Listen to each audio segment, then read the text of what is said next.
So, what's the deal with soy? Is it good for us or not so good for us? I want you to be the judge for yourself. So, today we're going to talk about soy, what it is, the pros and the cons, and then we're going to talk about this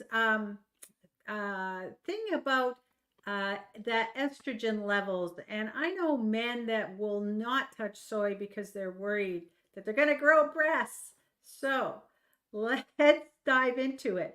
But before we dive into soy, I want to talk about a question that came up yesterday when we were talking about gluten.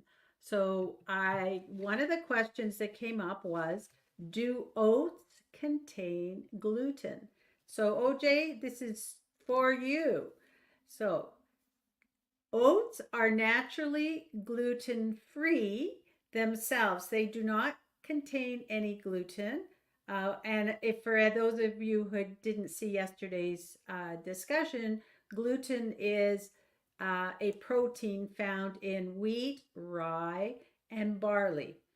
But if you have the thing with oats is that it is grown around the and harvested and processed near gluten containing grains, and this can lead to cross contamination. So if you have celiac disease or you are have a sensitivity to gluten, then it will be important for you to consume oats that are labeled gluten free. And so what happens is if it's labeled gluten free, the oats are processed in a factory that is dedicated facility and does not include and they do not process other grains that have gluten in them. And so you would want to look for the products that are labeled as certified gluten free by reputable organizations to ensure that you are avoiding any cross contamination with gluten.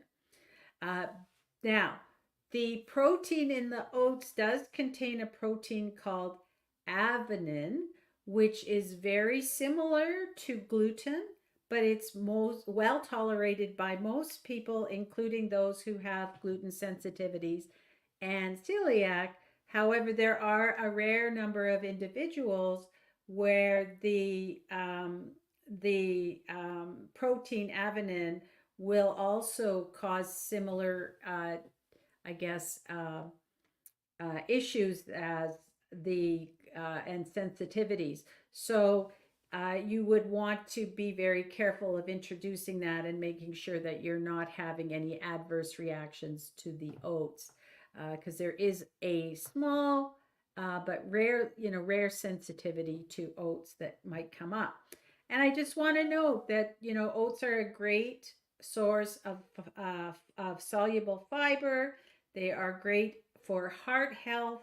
They help regulate our blood sugar and they promote our digestive health. So we are talking about our gut health. So the soluble fiber in oats is a great option for most people.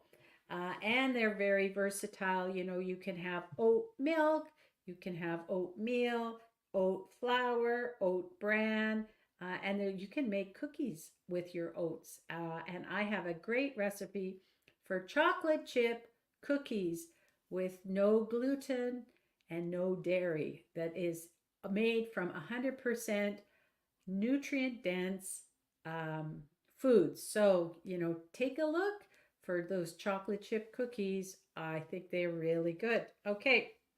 So basically, OJ, when it comes to oats, yes, they are gluten free, but if they're manufactured in a facility that also manufactures or processes, not manufactures, but processes other wheat, barley, or uh, um, rye, then you may have contamination, and that's why you want to look for gluten free oats if you are in that situation.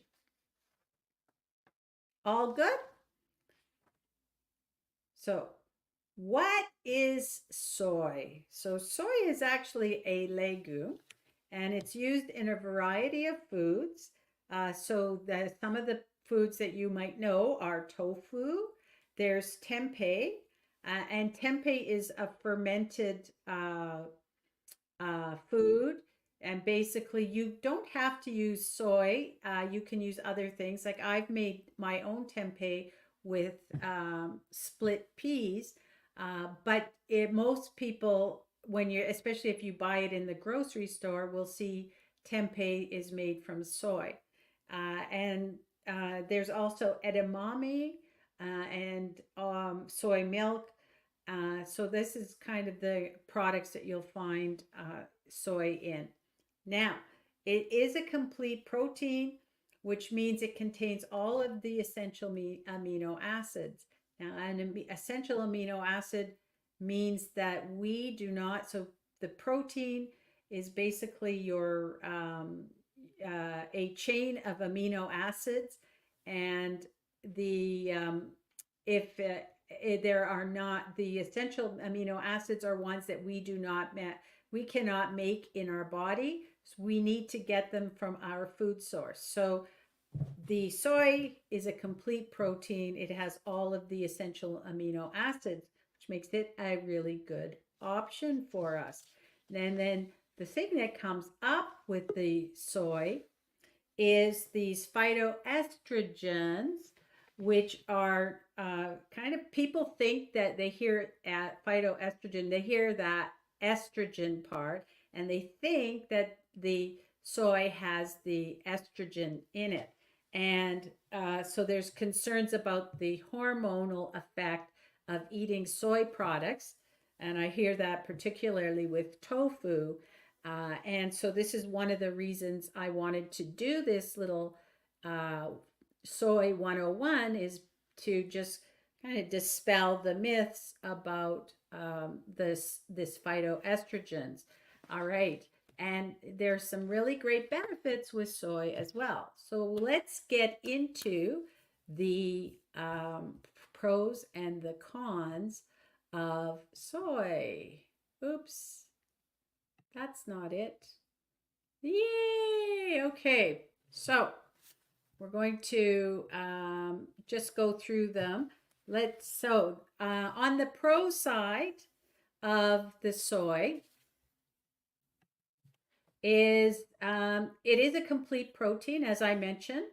It has all of our amino acids, and it is a really great source of protein for people who are on a whole food plant-based diet, like a vegan or a vegetarian diet. It's also a great protein for anyone. I don't say just for people who are on a vegan or vegetarian diet. It is heart friendly for our health. Soy protein has actually been shown to lower the LDL cholesterol levels, which can support our heart health. And the LDL is what they call the bad cholesterol. It actually contains isoflavones, which may reduce certain cancers. And of particular note is breast cancer. And it can help to alleviate menopausal symptoms such as hot flashes due to the phytoestrogen content that it has. And it also is nutrient rich with a number of important nutrients like calcium, magnesium, and iron. So it is also great for our overall health. On the other side of soy is, as I mentioned, this concern about these phytoestrogens. And of course, people hear the estrogen part because they are potentially affecting the hormone levels.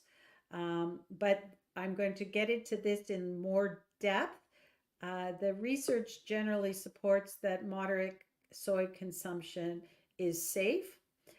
There could be that people have allergic reactions to soy. Uh, Another big one with soy is GMO concern. This is a big concern because Soy is actually being fed. I want to look at it this way. Soy is being fed to the uh, um, animals that are being farmed for consumption, like cows, and a lot of the Amazon rainforests and other places where they're expanding the farmlands is to actually farm soy, and most of the soy in the world is actually being fed to farm, guess, animals that are produced for human consumption. And um, so the soy has been genetically modified. It's pretty common. And so definitely that would be a concern for us to be eating genetically modified soy products. So I would suggest that you look for organic soy to address this concern if you're concerned about the genetically modified uh, content. And then the other concern that comes up is for the thyroid. And so overconsumption of soy may affect the thyroid function. So for those that have thyroid issues, however, moderate consumption is generally considered safe. So it's only if you're really eating a lot of soy products that you might want to take note for those concerns. All right. I do want to talk more about this whole phytoestrogen. So I'm going to do a little bit of a deep dive on the uh, impacts of phytoestrogens. So we'll start out with what are phytoestrogens? So these are naturally occurring plant compounds that mimic the hormone estrogen that are found in the body. They are in a variety of foods, and soy being one of the most well known sources of phytoestrogens. So they are primarily in soy, are they're called isoflavones. There's a couple of specific, I don't want to get into the specifics. I think that's enough of a deep dive for that. And so the common concerns that you will see are the fact that the phytoestrogen foods like that are rich in phytoestrogen like tofu are increasing the estrogen levels, and of course in men, and that's where I've heard it, so that it potentially causes feminizing effects, which would be things like growing breasts. And so um, that concern actually is, I want to go through some scientific evidence for you. In terms of the hormone levels, research shows that moderate consumption of soy does not significantly raise any levels of hormones in men. And the comprehensive review of multiple studies that was published in Fertility and Sterility in 2010 found no significant effects of soy um, protein or isoflavin intake on testosterone levels in men. And so they concluded that phytoestrogens in soy does not have the same potency in the body as our own estrogen does, and is unlikely to cause any hormonal imbalances in men.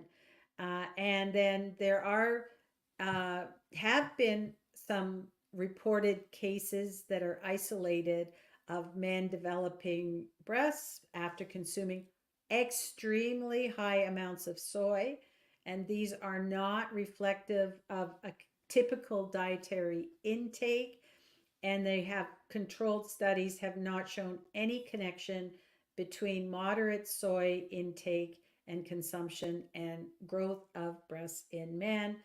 And so phytoestrogens um, can have both weak estrogen and anti-estrogen effects depending on the context, which means that they can block out some of the natural estrogens, but this is not, um, they haven't raised any health concerns.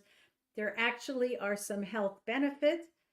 Some studies have actually suggested that soy consumption may protect against cancers. And we talked about this, particularly breast cancer, but also prostate cancer. The isoflavones have been shown to inhibit the growth of prostate cancer cells, um, in some lab studies. And as well, soy protein helps to reduce our LDL cholesterol levels. So that contributes to better heart health. And maybe that is another one to help with, talking about the men. So, ladies, if your men are not wanting to eat soy, you have all this new ammunition for them. And, cardiovascular disease is the leading cause of death in men, and it's also women. And so this is soy is actually a good thing. The other thing that from a study and scientific evidence is there have been studies of Asian populations in countries where soy is eaten quite regularly and eaten throughout people's lifetime. They have done studies and they have not found any impacts because of these phytoestrogens. And they also found that these populations actually had lower incidences of prostate cancer and heart health, which has been partially attributed to their diet. So, generally, I would say, from a consumption perspective, if you are eating a moderate amount of soy products like tofu, tempeh, and soy milk, is is safe, and it is not going to lead to any hormonal changes or imbalances because of the phytoestrogens. There are these great health benefits with heart health and the potential risk of reducing your risk of prostate cancer, and I'm going to say also breast cancer.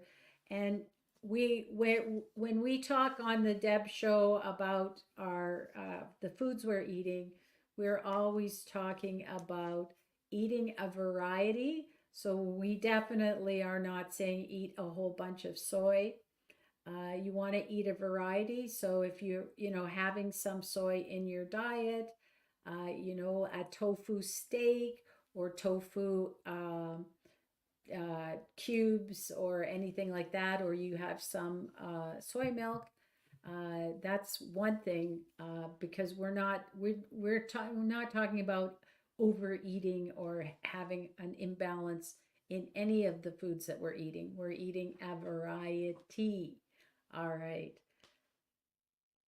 So I'm going to leave it to you to make up your mind whether you're going to try tofu or other soy products. Edamame is great to add on a bowl or a salad or something. They're a great addition. But again, we're sprinkling a little bit on there. But I'll leave it to you to make your own mind up. Before we leave, ladies, any questions or comments on soy? Yeah, I have a question. So you mentioned something about GMOs. So I Yes. want to know, how would you know if the soy you're getting is not GMO and it's organic? How would you know that? You need to look for, it's going to be organic and GMO, it's going to say certified GMO free. If it doesn't say that, then you Okay. should assume that there's GMOs in it. Soy is well known Oh, for being one of those. That and corn are probably the first two foods to be. I don't have any scientific evidence on that, but just from my just general knowledge, I think that they're one of the first two products that were subject to being genetically modified. I'm sure there's others too, but they are very well okay. known. So look for I get it now. organic, non GMO for sure. And so in our grocery store where I live, that we can see both, and the GMO free and the organic version is usually a little bit more, but not really a lot more. And sometimes it's the same price. But definitely look for organic, non GMO. And if it doesn't say that, pretty Okay. much you can assume it has GMOs in it. Great All right. question, That answers Kathy. it. Yeah. Yeah. Could this is kind of piggybacking onto OJ's question. Could it ever be or GMO, non-GMO if it is organic? I thought if something is organic, it couldn't be GMO.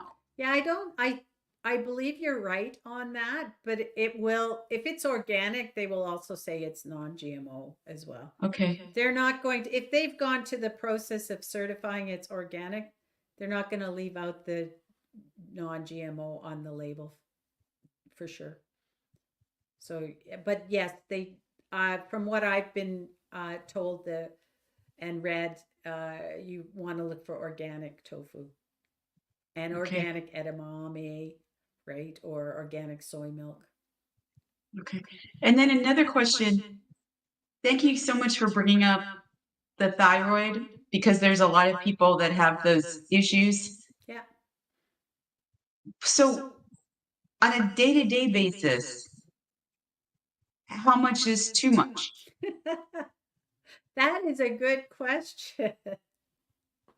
It's it at I think it's a good question and one that I thought of, but I think I don't know exactly how much is too much. Moderate. I would think if you're having, you know, tofu every day, and you have a like you wouldn't eat. I would hope on your own for one person you would maybe eat up to 8 ounces. I don't think that that would be considered, but I can look into that. That's a good question. I'm just curious because if people are drinking soy milk and then they're having it might be overdone.